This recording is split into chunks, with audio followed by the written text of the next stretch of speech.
Welcome everyone to the Regain Fall Office Hours. I'm Tracy Bulandi and I'm a program associate with the Wallace Center's Resilient Agriculture and Ecosystems team. So office hours are back, and starting this month, we have a fall series on community organizing for climate change resilience. So today our speaker is Bob Micheel with Monroe County Department of Conservation, and he'll be sharing his work on their climate change resilience task force. So we'll have a bit of presentation time, and then we'll open it up for questions later on. And so with that, I'll pass it over to Bob. Thank you, Tracy. So the plan here is we'll jump into the presentation and then we'll have some discussion to follow. So I'll share my screen.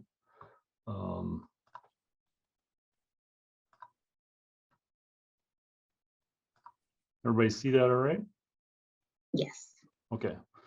So Monroe County Climate Change Task Force. So what I'd like to do today is discuss the creation or origin of the Climate Change Task Force, and basically how it passed county board and the support from the communities, and then look at the objectives that we've outlined, and there's 10 of them, and then we'll tackle our efforts on working on those objectives. And they're kind of all over the board, but as we go through it, I'm going to just kind of touch on it, but we can follow up later as far as questions on specifics or get into the weeds.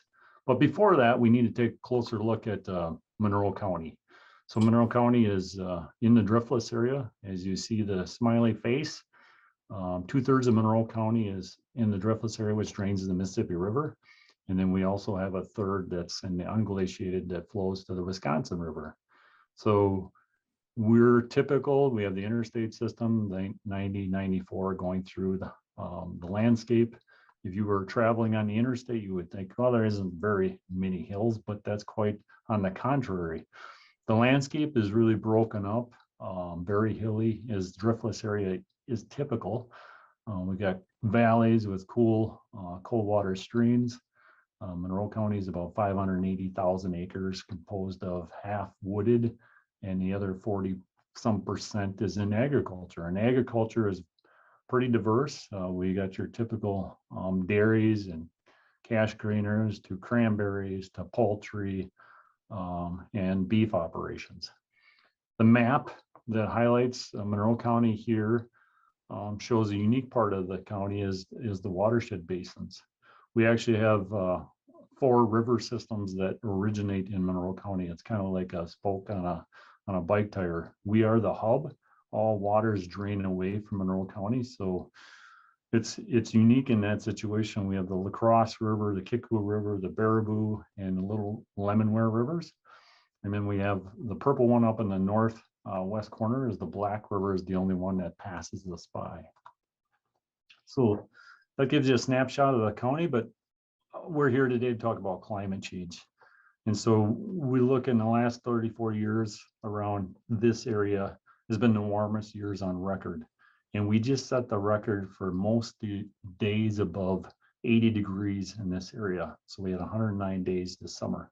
And actually we're still counting because this last weekend we had a couple of days in the 80s. So that average temperature is going up, which is increased evaporation, which then moves to that rainfall intensity, which we'll talk about in a little bit, where you get 2 to 6 inches of rain in an hour. So since 2007, that's kind of the break point that we often use around here. We've had over 20 major flood events, not all necessarily right in Monroe County, but in this general area. And when we say major, we're talking major dollars to infrastructure and municipalities and private landowners. So is a lot of people like to debate what is the cause, but that doesn't change the facts of what we're seeing on the ground. Symptoms of climate change, you don't have to look too far. Minnesota has some major changes in their average temperature in the north central portion is 4 to 5 degrees warmer, which is changing a boreal forest to something more deciduous.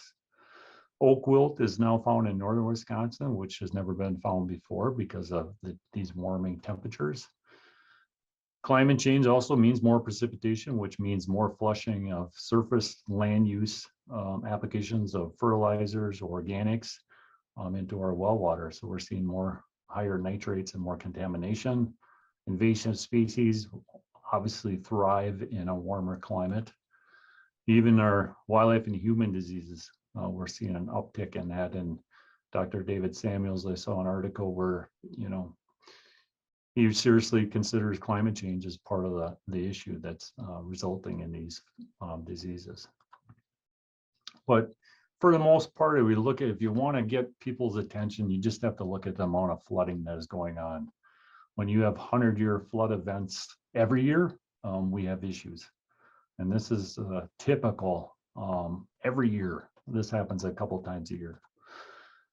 Back to that map, highlighting the different watersheds. So in Monroe County, we receive about 33 inches a year on an average annual basis. If we look back in 2018, I got a farmer, the red star is where his farm is located on the southern end of Monroe County. And he religiously documents the precipitation he receives on his farm. So back in 2018, he had over 60 inches of rain. That's almost double what we normally receive. So you can obviously, the impacts of farming, flooding, infrastructure, as you can see, weighs heavily. And what we're seeing is the southern part of the Monroe County, the Monroe-Vernon County line, I always kid is our new equator because all events are tracking along that boundary. And that's a lot of our steeper areas. Another example, 2019, those 3 lightning bolts. Look at the rainfall intensities. 1 inch in a 24-hour period is perfect. 1 inch in 20 minutes is violent. Just gives you examples. In the month of July that year, we got 3 different events. Huge problems. Let's snap forward this year as I got another listing of events. Again, it's that quantity and that time period. Snapshot from the National Weather Service, you can see how those storms track along the Monroe-Vernon County line. And that rainfall intensity is really the major factor here. And you can't design your way out of that issue. Then you couple what's going on the landscape concerning farming and agriculture. The loss of dairy means more cash grain, more operations of beans and corn. We used to have contour strips breaking up the landscape. Now we have farms that are rotated as strips. So what I mean by that is you might have 20 strips on one farm. Now they just put it all in corn and then come back next year and put it all in beans. And then they use that vertical tillage on it. So that's part of our problem again. We do a transect survey every year to keep pace of what's going on in the landscape. And as you can see, the land use and combined with the precipitation, you can see the erosion rates. And what it shows you there is the last time we're about 4 tons per acre per year we're losing in soil erosion. If you do the math, I mean, you got over 650,000 tons of leaving the landscape every year. That's a lot of soil being delivered to the streams and rivers and ultimately the Mississippi. Saturated landscape. Obviously our farming and our dry windows are changing. People that have typically had a week to make hay, they need that dry time, are now finding 1 day and treating their hay. So farmers are adapting by changing their tactics as far as harvest time, planting time, etc. The other thing is you see not only agriculture, but the residents in their urban communities. This picture here highlights the amount of measure that one person implemented to dry out his yard so he can mow his lawn by implementing all this tile and sump pumps. This is just a snapshot of a basement. We have a lot of complaints and cost every year going into basements that were livable. Now people have to tile and put in infrastructure to keep it dry. They're investing anywhere from $5,000 to $30,000 to make their basement usable again in these wet environments. Infrastructure failure. And what gets towns' attention is when their culverts and crossings blow out a couple times a year.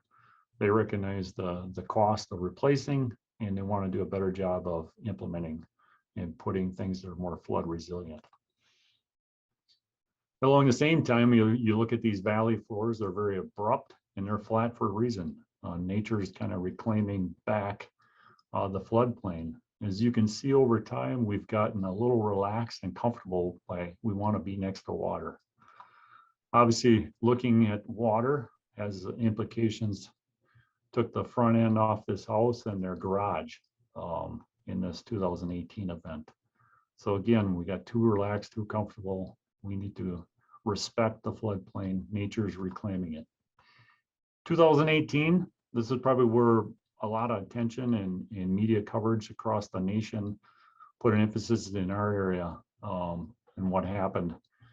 We basically received anywhere from 5 to 12 inches, but in the mega point, which is the southwest corner of Monroe County, we received about 13 inches in a short time frame. And we had 7 big flood control structures, or PL 566 structures, in the Coon Creek Watershed. 6 of them overtopped and 3 of them breached and blew out. That cascade of water then combined and raced towards the community of Coon Valley. It doesn't look like much on this. You see the guy standing there by a rock or a boulder, but these structures are 40 to 50 feet tall, and you can imagine if the water was actually running over the top before they breached. So that's a lot of water you're sending down the valley floor. So that was 2018.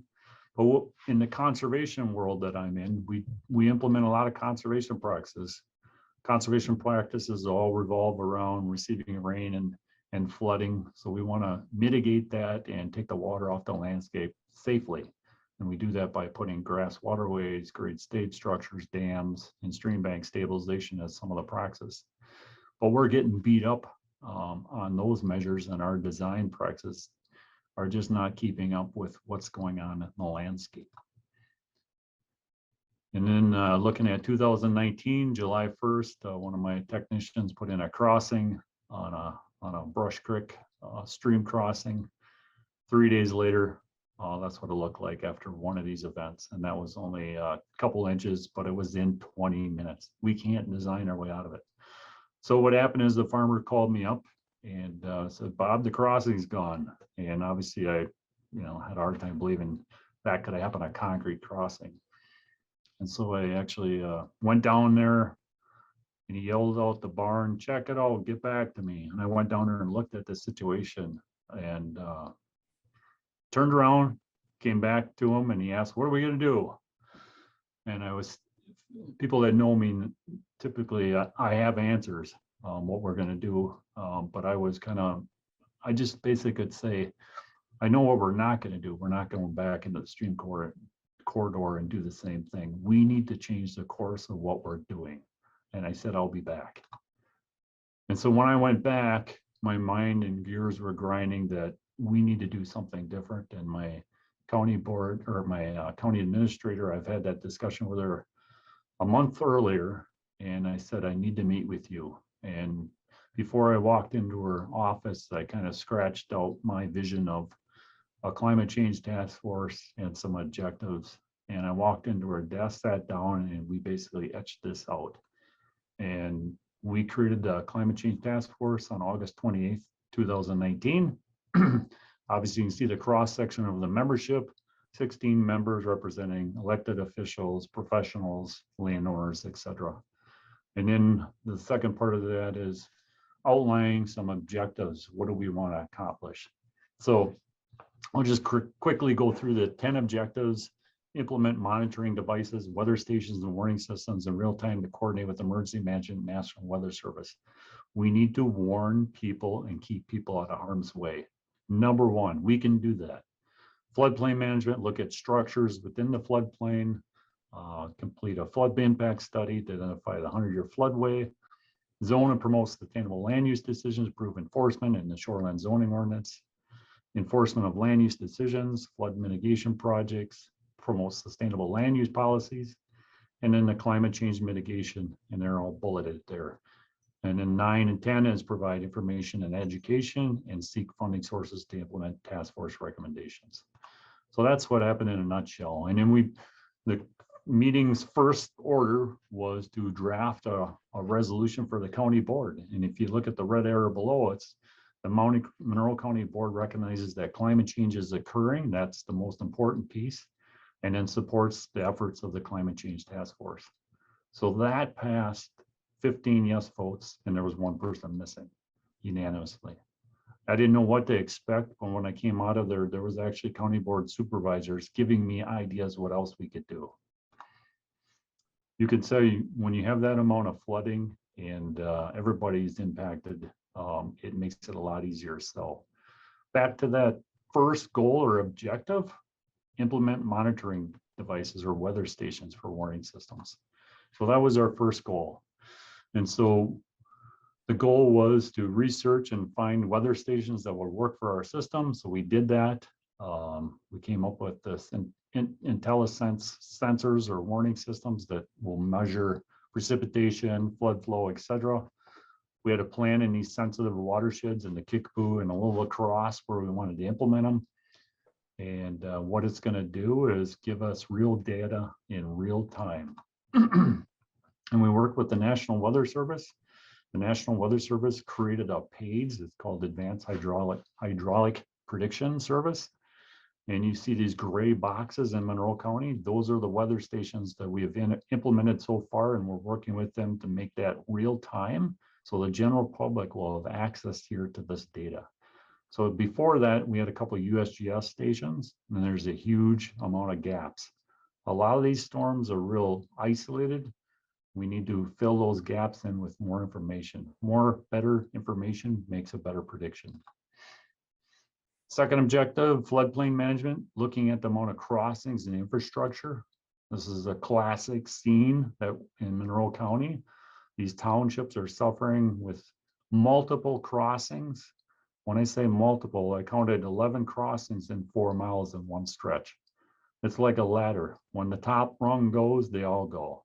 And so we need to do a better job of get a better handle on what's going on out there. And so we hired 2 interns this past summer to start the inventory and assessment in Monroe County, and they used the Great Lakes software package and looking at is basically a toolbox to do an assessment. As you can see, Monroe County right here is lit up, and you'd have to go up quite a bit up north to find other assessments or inventories that were completed. So basically, we're looking at the cumulative effects of flooding, connectivity, fish passage, and watershed management. Why? We want to standardize an inventory and assessment for all municipalities. We don't want one town inventorying or assessing and then another town. We want one unique pair of eyes looking at all structures. That way you get an even assessment. And so from that, all that information will be downloaded and established of a GIS later, aquatic and flood resiliency assessment. And this ranks, all this information will be ranked so we can prioritize our financial resources on repairing these crossings and putting in crossings that are flood resilient and able to handle climate change. The land use, again, back into the shoreline zone, the floodplain. We implemented a buyout program, and that buyout program was targeted in a couple watersheds. This was the Little Lacrosse watershed, a combination of FEMA and DNR funds. We had 8 homes that were chronically flooded and having issues. And then upper pictures, this golden line kind of shows you where the river is, but I'll tell you it's only about 2-3 feet above this yard. This place was getting flooded on an annual basis. So we got the funding secured. It took about 2 years, and it takes about 4 hours to clear the site. But it's a win-win. It goes into a green space. There will always be public access and no structures. So that's a win-win. So we had 8 homes we targeted. It comes out to about 15 to 20 acres in the Little Lacrosse. Constant information and education, no different than I'm talking to you guys today. We take every advantage of spreading the word because yes, Monroe County started something here, but our success is only good as everybody else joining and working at the same mission of addressing climate change. So we've been on public radio, TV, hosted Lieutenant Governor, and many others as we've moved through. And we have very good media coverage that follows all our meetings. We meet once a month, the Climate Change Task Force, tackling and keeping people abreast of what we're up to. Participation, we participate in Wisconsin Climate Change Task Force, WICI, Wisconsin Land and Water, DNR, NRCS, units, USGS Extension, Land Conservation, National Weather Service. We've had great participation from our surrounding counties. Wisconsin Green Fire has invested in our Climate Change Task Force. I'll share that in a minute. And then our elected officials, whether it's local, state, or federal, are participating. Media and county and regional planners. It's a big task, but something that is definitely worth it based on what we're feeling across the nation, not only Monroe County. Like I said, we posted most recently was Senator Tammy Baldwin spent some time touring a conservation farm, and we toured that and talked climate change and some of the policies federally that are coming down or being shaped that will impact our landscape. The other thing is in this section, the Monroe County Climate Readiness and Rural Economic Opportunity Assessment. So that was spearheaded with Green Fire and Executive Director Fred Clark.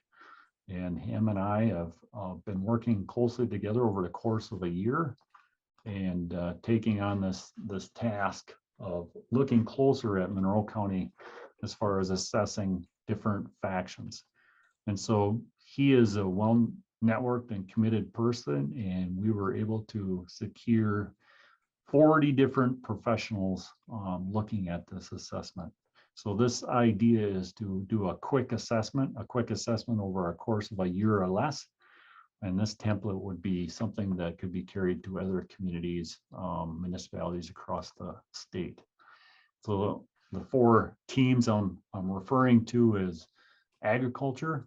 How can we quantify the carbon credits that farmers or landowners that are doing good soil health practices now or implementing conservation practices? We need to be able to quantify and allow them to take credit for that. Forestry, carbon credits, obviously.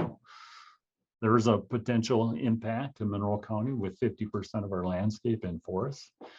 Looking at the climate and hydrology, that's putting the data together on the historic evidence of what's going on in the landscape. And in infrastructure, what can we do to improve our infrastructure, specifically the crossings and going through valley floors or floodways. We just recently completed our open house related to this task, and that was on September 29th. And so the next phase is going across Monroe County, unveiling these assessments that were done across the county, but more important, we want to hear from the public. We want to hear what their concerns are. What kind of effects of climate change are they experiencing?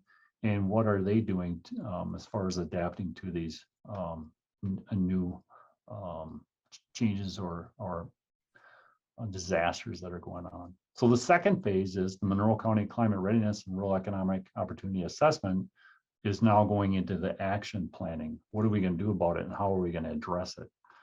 Like anything, it comes down to funds. So we're constantly looking for funding to implement our objectives. The first one I discussed was getting the flood warning weather monitoring systems in place.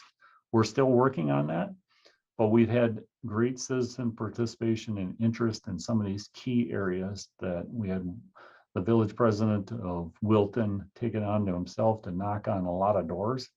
And he was successful in raising $20,000 towards this effort to get more weather stations in the watersheds.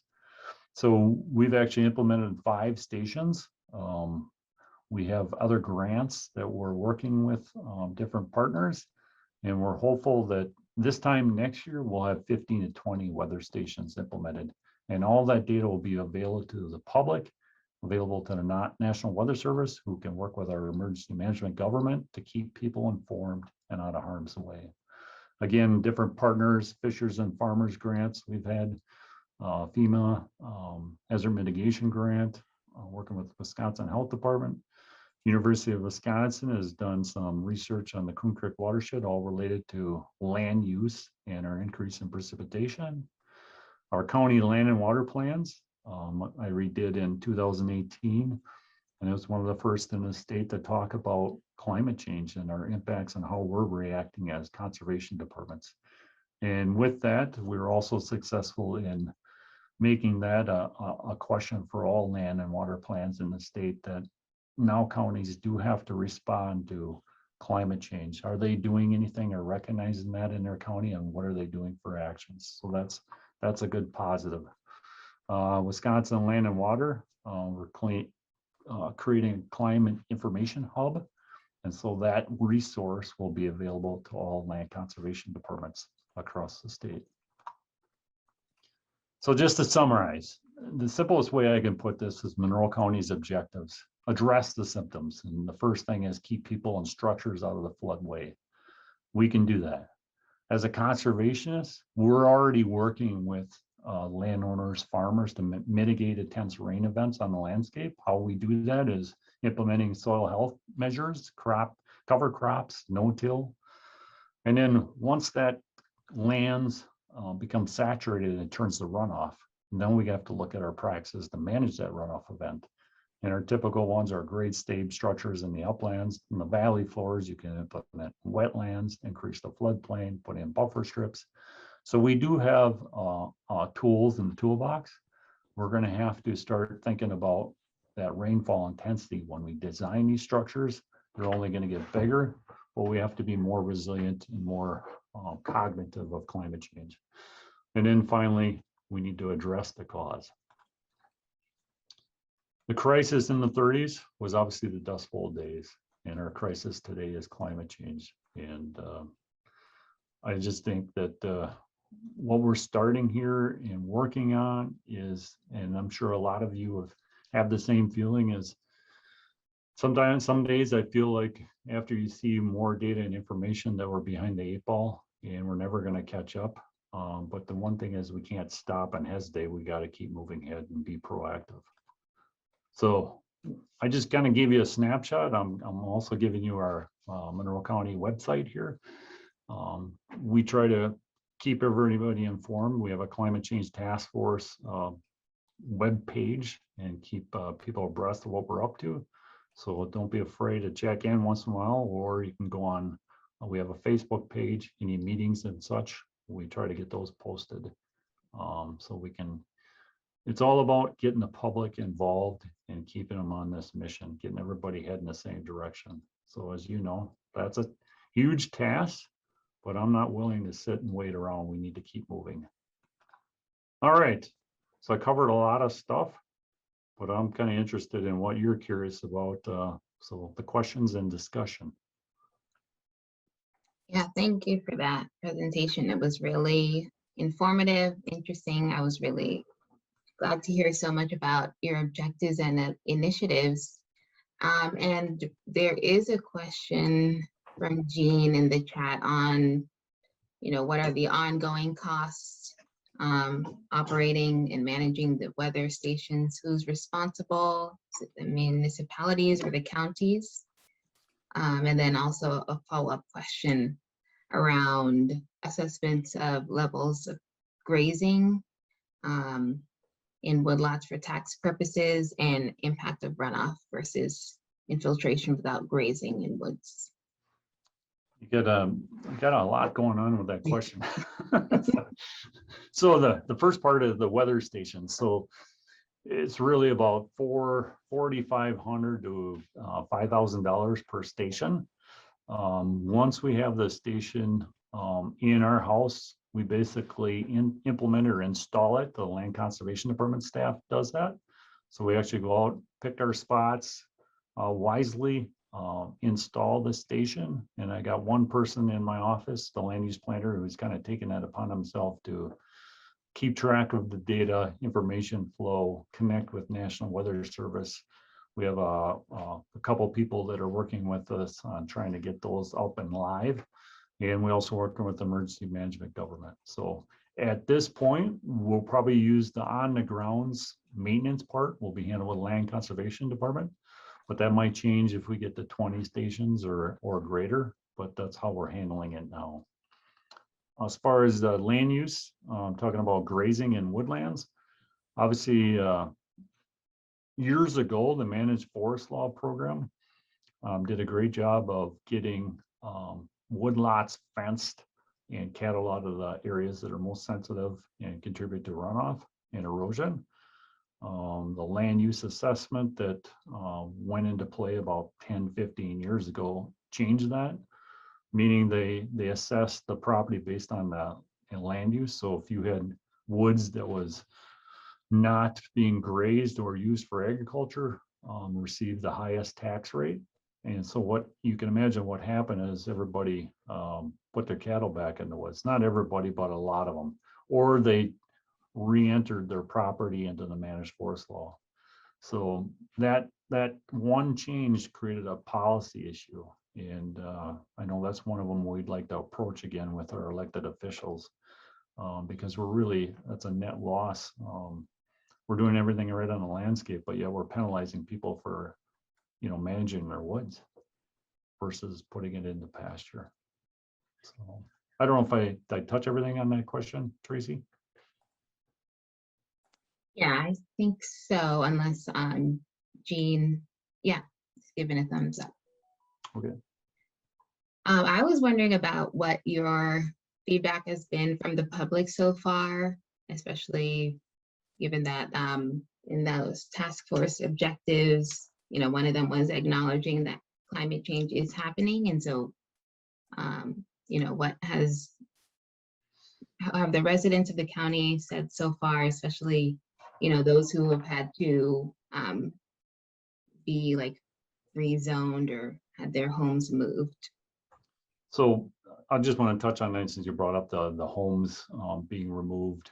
I can tell you that this is one thing that people don't really know unless you're in that situation, that the emotional trauma of living in a floodway, when every time it thunders or rains and you're worried about your house going under in water and being devastated, not only for your own personal life, but your structures. Every one of them was in pretty much tears when we provided that opportunity to buy them out and to get out of that danger and that harm. So that's a win-win situation. We get their green space back, open the floodway, and they get to live a normal life without that trauma going forward.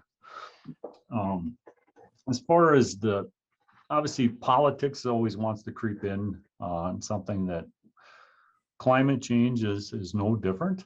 But I would say in the first 2 years, even though that we lean pretty conservative in this county, that was always a number one question. How did you do that? Well, we're all being affected. It doesn't pick on certain aspects of which way you vote, whether your house gets wiped out or not, or your property gets destroyed. So everybody can relate to that. But I would say in the last 6 months or a year, probably no different than nationally, you have some naysayers or don't want to talk about climate change. But if you can get them talking about what's going on the landscape, then that's a mute situation. So I typically, when I talk about climate change, I'll mention it once and then we're moving on to our task. I mean, that's not an issue. Yeah, that's good too. There's another question in the chat, and everyone feel free to also unmute to ask questions if you feel comfortable.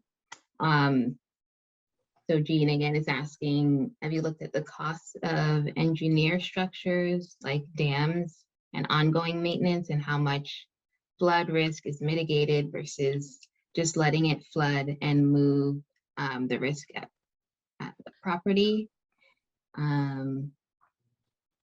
TMK NRCS plans to just let the Kickapoo flood.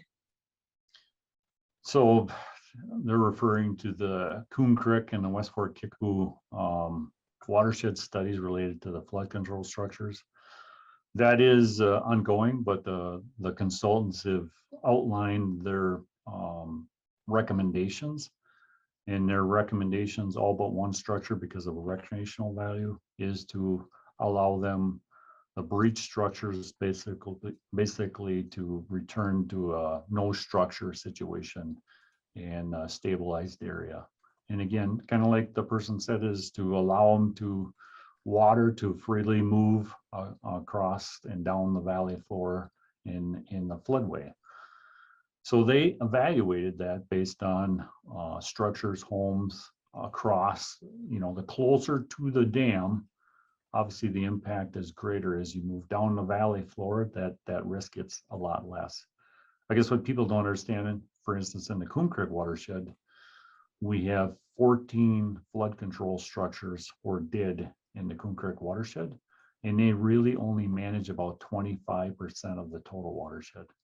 So when you have these real high events where you have 2 inches in an hour, could be in a sub watershed that's doesn't even have a structure, and you're still, if you're living in a community below, you're still feeling that pressure, maybe not knowing where it came from. So just to recognize that, but that's where the feds are going. I think we can do a better job in the uplands to mitigate some of this runoff on our smaller events. But when we have 13 inches in 6 hours, we can't design our way out of that. There's no structure big enough to stop that.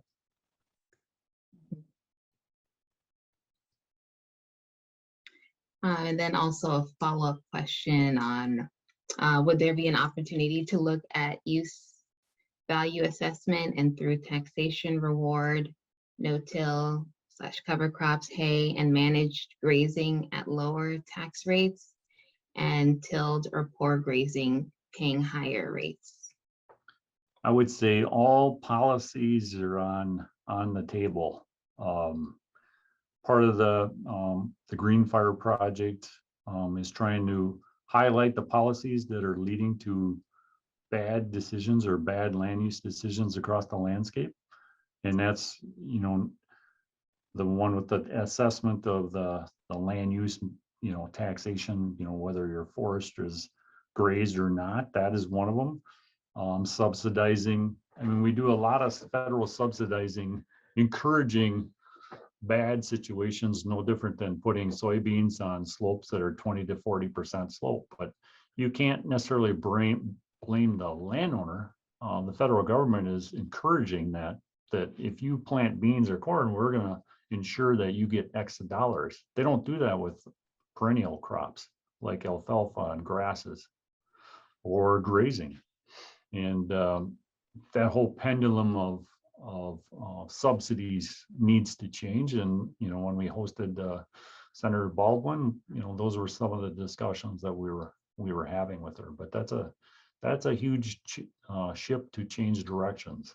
But that is a goal, to list all those policies, whether it's state or local or federal, that are undermining good land use.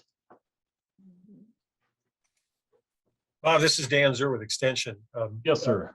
Great presentation and really nice work. I have it's kind of a question that kind of builds on some of the stuff that Tracy was talking about in terms of public pushback. Do you think you've built enough political infrastructure with all the partners that you're working with, that if you've been around long enough to know that you could end up with 3 years in a row where you get no rain, where all these big events go 50 miles north of you or 50 miles south of you?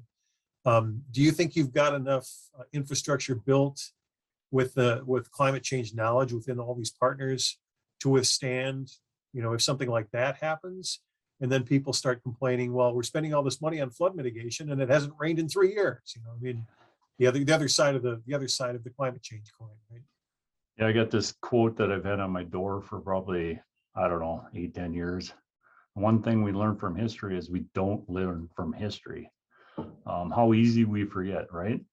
I've looked at this a long time, is typically, whether it's state or federal programs, we throw money at issues, but that issue goes away, and in 25, 30 years, it comes back and we throw more money at it.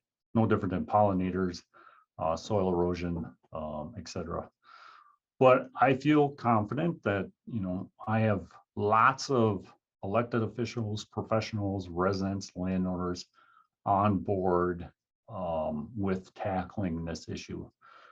since we've started, I think 2020 was probably the one year that was closer to normal, that we didn't really have a crisis on our hands.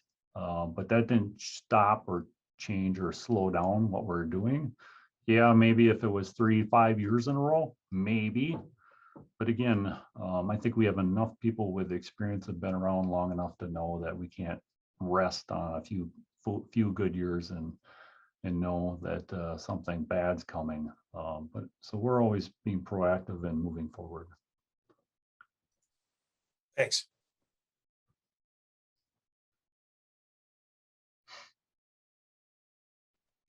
Are there any other questions that the group might have? Jean? Yeah, I seem to be getting all the questions. One of the other aspects of the conservation practices that you've brought up, no-till cover crops, managed grazing, is better water infiltration, which helps in the dry years, but it also helps with recharge of groundwater. And the driftless region is forecasted to retain its cold water trout fishery because of all these spring-fed streams that we've got, as other parts of the country are going to lose that. So we can look at that as an asset that will attract people here down the future if we're able to manage and enhance that right now. And Jeff Hastings at Trout Unlimited's got some data on how much anglers are spending just on trout fishing, and I think it's like $980 million a year, which is a big number, but it's a growing number too. So just love what you're doing. Keep it up. It's really exciting. Thank you. The one thing I was going to mention with the baseful, these PL 566 structures all had pond drains implemented into their structures, and that the idea is to pass the cold water that's coming to the pool area through the structure to below, so it's not ponding and keeping the temperature regime the same for the fishery. And so a lot of them were sized pond drains in the 50s and 60s. I would say, you know, 2007 and beyond, we've had pond drains that can't keep up with the base flow. So then we started getting ponding.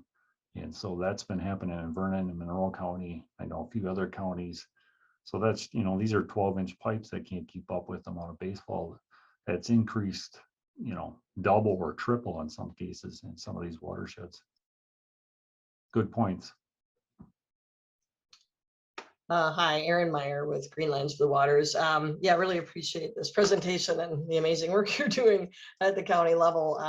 To maybe, you've kind of addressed this a bit, but I'm wondering about with your outreach, the receptivity, yeah, to a different approach of working land production. And, you know, you named it, the federal issue is a huge barrier, but you know, there are a lot of nonprofit and university focused projects that are really trying to leapfrog what we can in terms of support and, you know, implementation opportunities and crafting, you know, different kinds of, you know, production possibilities to cover the land, you know, whether it's from a cover crop all the way to something like alley cropping or agroforestry. Is there, you know, how much are you doing in terms of outreach around those things, or how effective do you think it is, and what is the receptivity on the farmer side?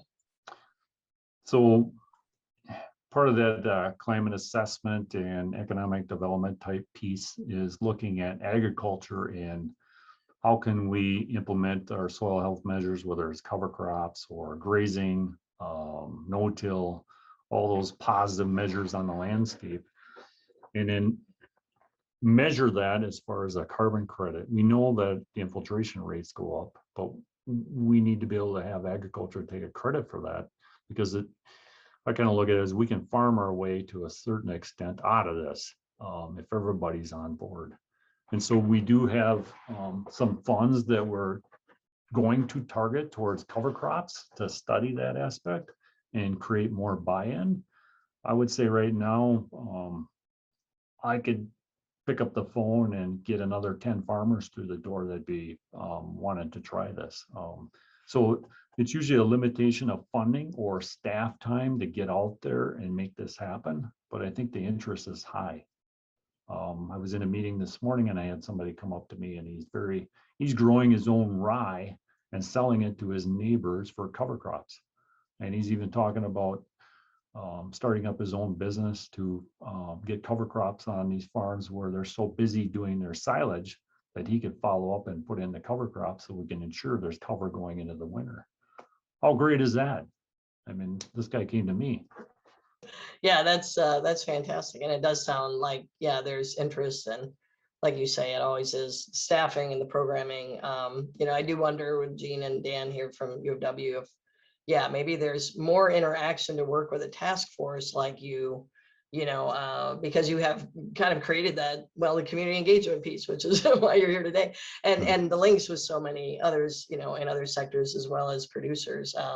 And there is also a new funded USDA project coming through the U of W that's around circular systems. So exactly what you're talking about, that farmer doing, you know, growing, whether you're grazing yourself or being able to pull it off as a living cover for use by another local farmer.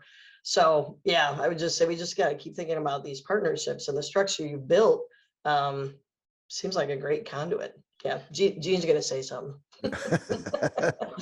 Well, Wow, I even got him to turn his camera on. yeah, have the lights down, but you know, and not just whatever that crop is, but how do we, from an economic development standpoint, develop the market? Farmers willing to grow things, they just don't sell or know where to sell. They want to haul it to an elevator that just pays them money. As soon as there's a greater marketing effort involved, and I think that's a place where counties can integrate with their economic development folks and look at what's a best practice or best crop, potential crop, and what are the barriers to getting to consumer, and then how do we enable that to occur.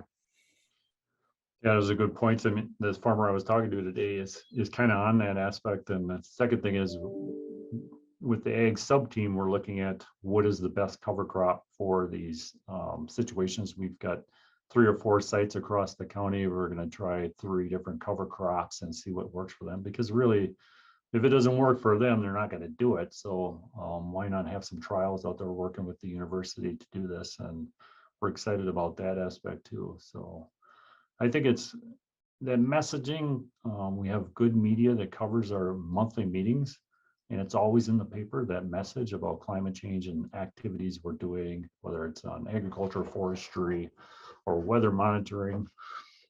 I even have people from who I know in the Amish community will come up to me and talk climate change with me. So we are getting the message out.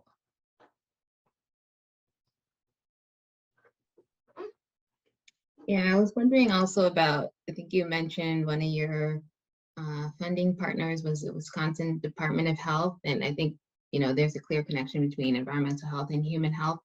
But for this context, how are they supporting, where are they plugging in on these objectives in the task force? So they're interested in the weather stations, specifically when you tie it to health, it's, you know, the obvious risk during a flood event, but then when their house is inundated with flood waters and bacteria and all the runoff pollutants that enter a home. So that aspect. And then we also are looking at the Amish community, which in Monroe County is one valley floor that they're really isolated in a sense when we have these events. How do we message that to them? They don't have a cell phone, not supposed to anyway, have a cell phone that you can send a Nixle message to alerting them of flood danger. So we're exploring kind of like you would see at a railroad crossing, some type of flashing, some type of light system that they would all be able to see. And we could signal that through the emergency management or the National Weather Service when we do have these flood events. So they're involved in that aspect too. That's great.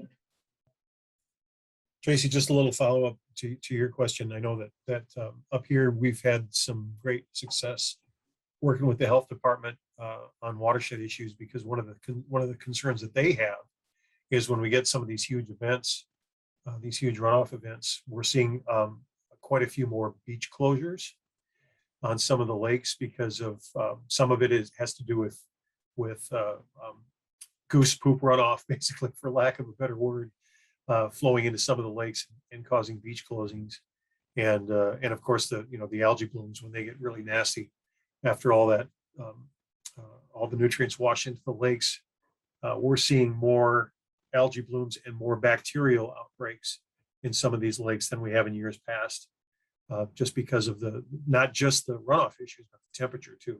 We have higher temperatures, and the little microscopic critters in the water really enjoy that a whole lot more too. So it's nice to see the health department up here in at least in Eau Claire County has been active in getting involved with the watershed partnerships that I work with.